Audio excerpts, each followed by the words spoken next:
क्या है आध्यात्म? दर्शन, चिंतन धारा, विद्या या संस्कृति की परंपरागत विरासत। आध्यात्म दर्शन यानी जीवन का शाश्वत सत्य। मानव जीवन से जुड़े शाश्वत सत्यों को जानिए और समझिए उपासक डॉक्टर सोहन राज तातेड़ से हमारे खास कार्यक्रम आत्मविज्ञान में। आत्मविज्ञान यानी सही दृष्टि, सही सोच। भाई और बहनों, मातृशक्ति को नमन। चैनल 24+ न्यूज के आध्यात्मिक कार्यक्रम आत्मविज्ञान में आपका हार्दिक स्वागत है, अभिनंदन है, सत्कार है। अध्यात्म का यह कार्यक्रम आत्मविज्ञान ऐसा कार्यक्रम है जिसके अंदर सही दृष्टि, सही सोच, right vision, right thinking, science of the soul के बारे में बताया जाता है। हमारे अस्तित्व की बात कही जाती है। मैं कौन हूं, इसकी जानकारी दी जाती है और ये तय किया जाता है कि आखिर मैं कौन हूं, कहां से आया हूं, मुझे कहां जाना है और ये मानव जीवन जो मिला है उसका मुझे कैसे सदुपयोग करना है। सबसे पहले दृष्टि को सही किया जाता है, सोच को सही किया जाता है, और जब दृष्टि और सोच सही हो जाते हैं तो पूरा जीवन सही हो जाता है। प्रतिदिन आत्मविज्ञान कार्यक्रम के अंतर्गत हम नए नए आध्यात्मिक विषय लेकर के आपके सामने प्रस्तुत होते हैं। तो आज का एक बहुत ही सुंदर विषय है वेदांत का द्वैत और अद्वैत। भाई और बहनों, बहुत ही सुंदर विषय है।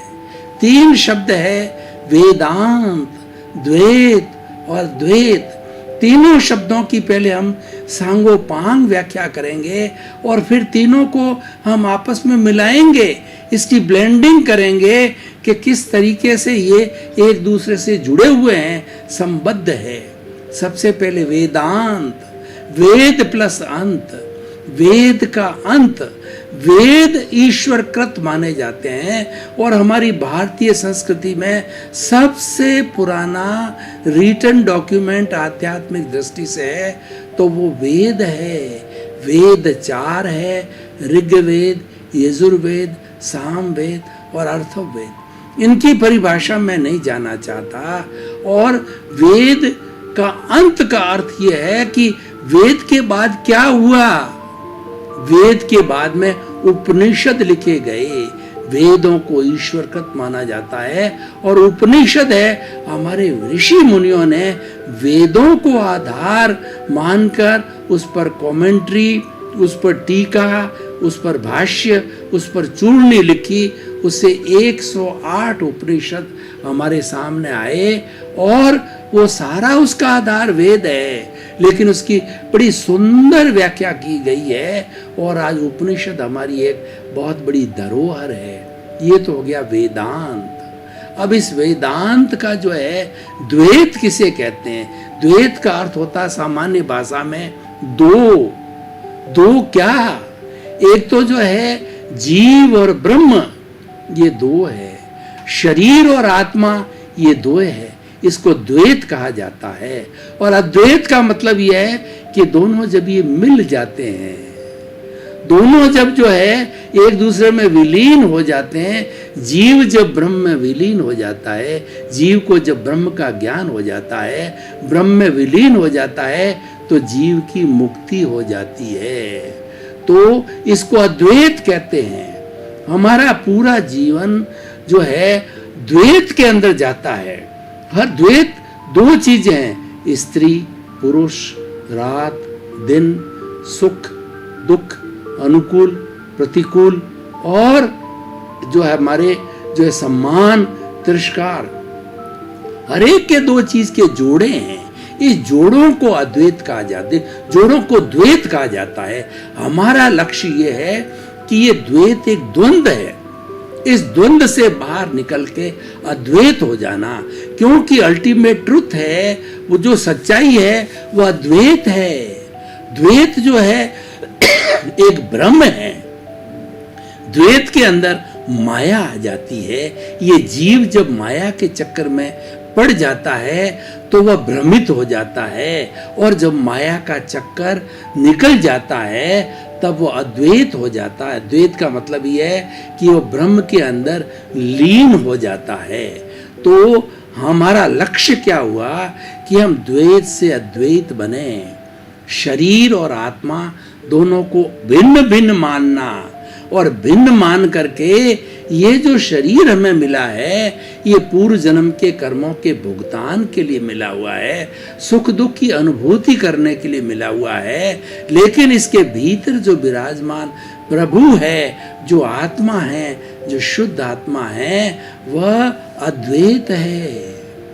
तो इस दोनों का जो द्वैत है, इससे बाहर निकल करके, इसको तपा करके, इसको खपा करके, इसके भीतर जो कार्बन शरीर है वह अशुद्धि है, वो राग द्वेष है, वो कषाय है, वो क्रोध है, अहंकार है, माया है, लोभ है, मत्सर है और 18 तरह के दोषों से परिपूर्ण है। तो उसको जो है हमें सफाई करना है। जब उसकी सफाई हो जाएगी तो हम जो है द्वैत से अद्वैत बन जाएंगे।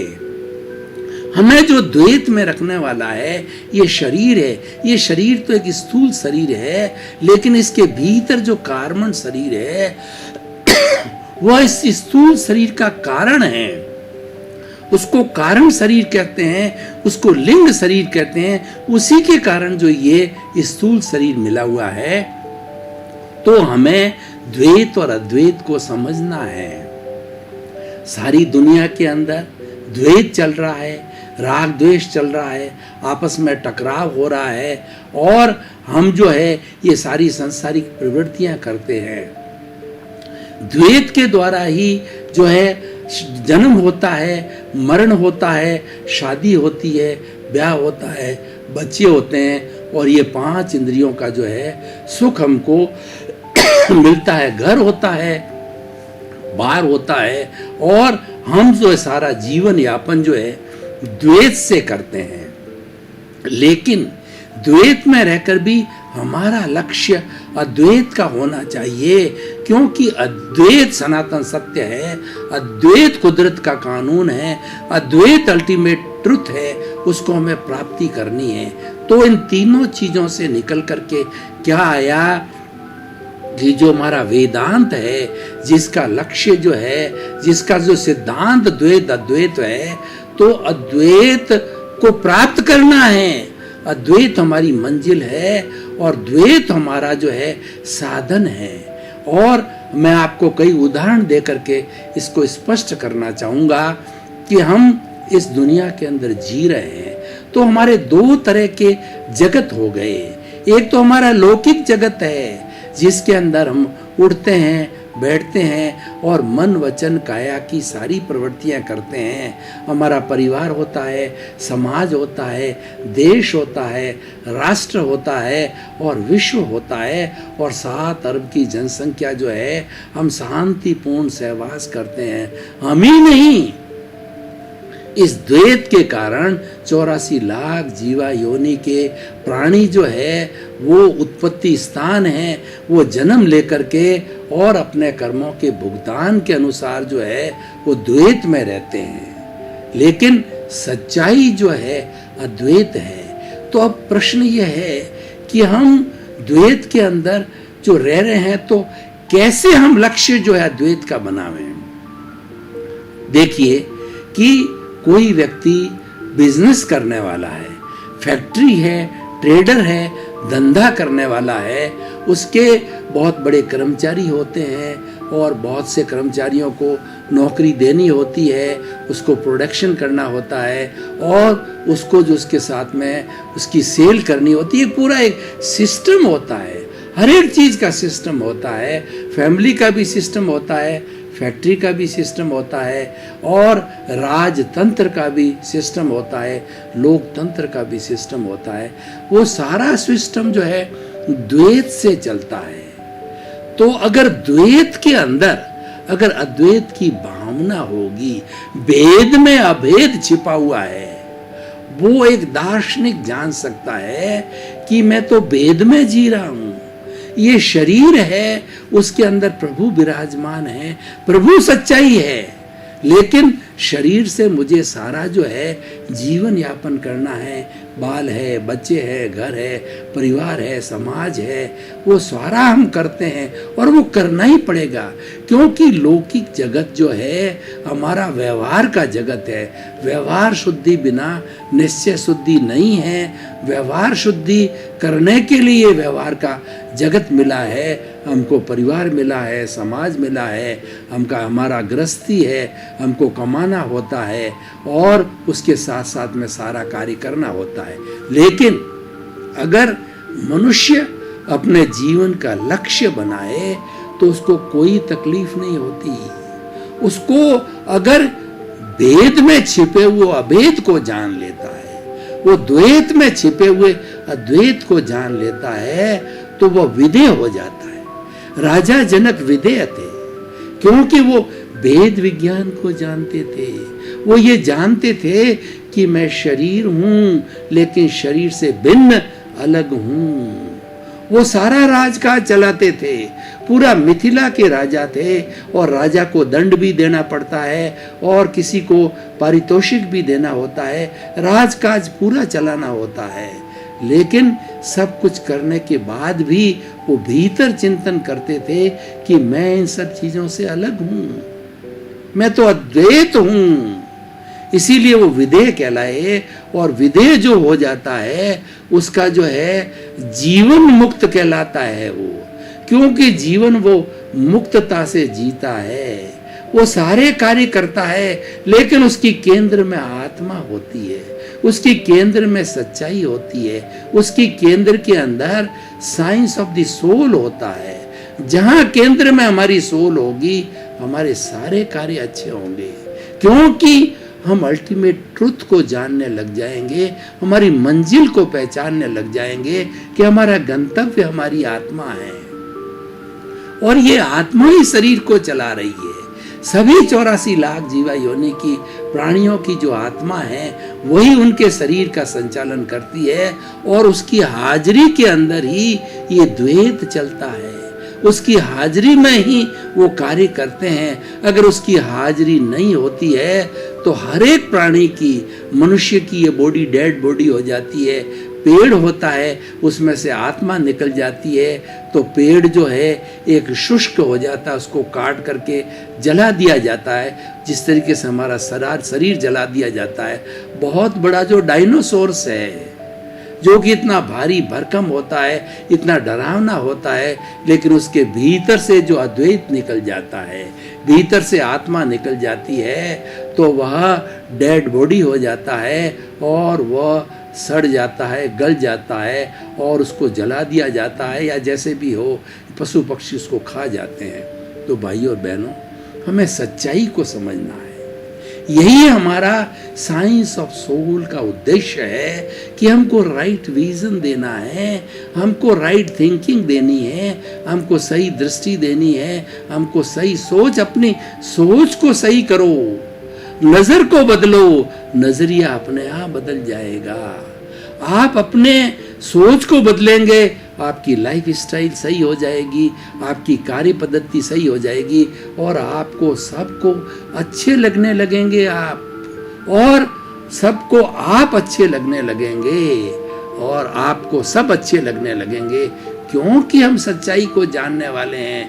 हम ये जानने लग जाएंगे कि हम तो अद्वैत हैं, किसी न किसी दिन ये शरीर छोड़ना है, मैं अमर नहीं हूँ। अमर तो भीतर विराजमान प्रभु है, वो अजर है, अमर है, अविनाशी है, जिसका कोई वर्ण नहीं, गंध नहीं, रस नहीं, स्पर्श नहीं, वो इंद्रियातीत है, वो अनंत ज्ञान वाला है। जो अद्वैत है वो अनंत ज्ञान वाला है, अनंत दर्शन वाला है, अनंत शक्ति वाला है और अनंत सुख का धाम है। वो हमारी मंजिल है। तो हम संतुलन बिठाएं, कुछ भी कार्य करें और कार्य करना पड़ेगा, क्योंकि हम ये पिछले जन्म से हमारा कार्मण शरीर साथ में लेके आए हैं, हमारा आयुष्य कर्म भी हम साथ में लेके आए हैं। सब चीज़ नियत है, सब चीज़ फिक्स्ड है जो हम लेकर के आए हैं, उसके अनुरूप ही हमें ये मन वचन काया जो शरीर मिला है और हमारा भुगतान, ये फिल्म जिंदगी भर की चलती रहेगी। लेकिन हमारी जागृति किस में रहनी चाहिए, वो आज हमारा विषय है। हमारी जागृति अद्वैत में रहनी चाहिए कि मुझे कौन बुला रहा है और किसकी ताकत से मैं खा रहा हूँ, पी रहा हूँ, उठ रहा हूँ, बैठ रहा हूँ, सो रहा हूँ, कोई भी कार्य कर रहा हूँ। एक नेता नेतागिरी कर रहा है, डॉक्टर जो है डॉक्टरी कर रहा है, और दूसरा क्या, एक मजदूर मजदूरी कर रहा है, किसान किसान का काम कर रहा है,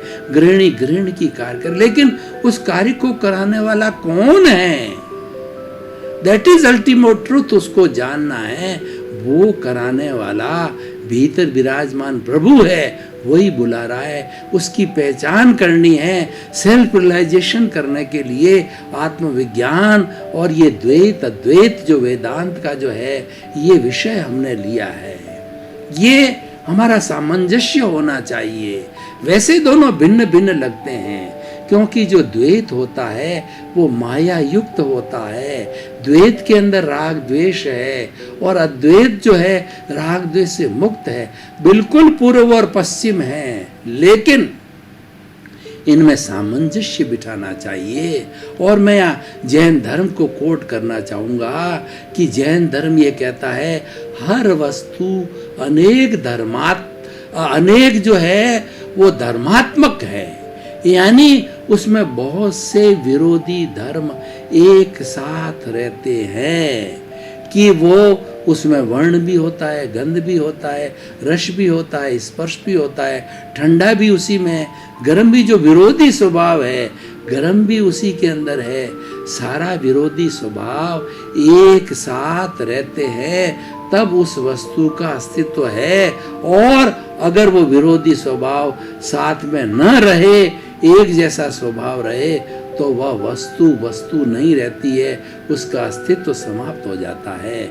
तो उसी तरीके से हमारा ये द्वैत और अद्वैत जो है, ये हमारा शरीर और आत्मा और हमारा जो है ये मन वचन और काया, ये सब रहते हुए भी हम परम प्रभु को समर्पित रहें, हम अद्वैत को समर्पित रहें, और हम द्वैत रहते हुए भी विधेय रूप के अंदर रहें। हमारा चिंतन ये रहना चाहिए कि सब कुछ करने के बाद भी ये किराए का मकान है, एक दिन छोड़ के जाना है।